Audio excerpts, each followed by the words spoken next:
সালে বাংলা সালে শব্দের পরিবর্তে ইংরেজিতে যখন বাক্য করবে সালে শব্দের পরিবর্তে ইন বসাবে।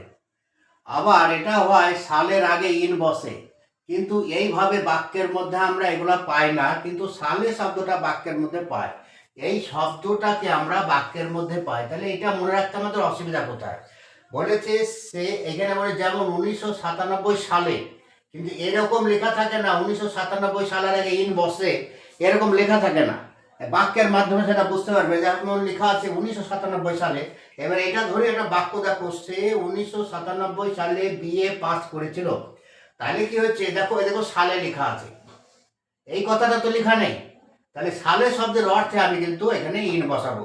তাহলে কি হচ্ছে, সে 1997 সালে বিএ পাস করেছিল। হি হি লিখলাম। এবার এই যে অবশিষ্ট বাংলা শব্দাংশগুলো তার ইংরেজি অর্থ আমি শেষ থেকে সাজাবো। হি পাস্ট বিএ ইন 1997। তাহলে হি পাস্ট বিএ ইন 1997। অর্থাৎ সালে শব্দের পরিবর্তে আমাদের ইন ব্যবহার করতে হবে, তাহলেই আমরা সহজেই বুঝতে পারবো।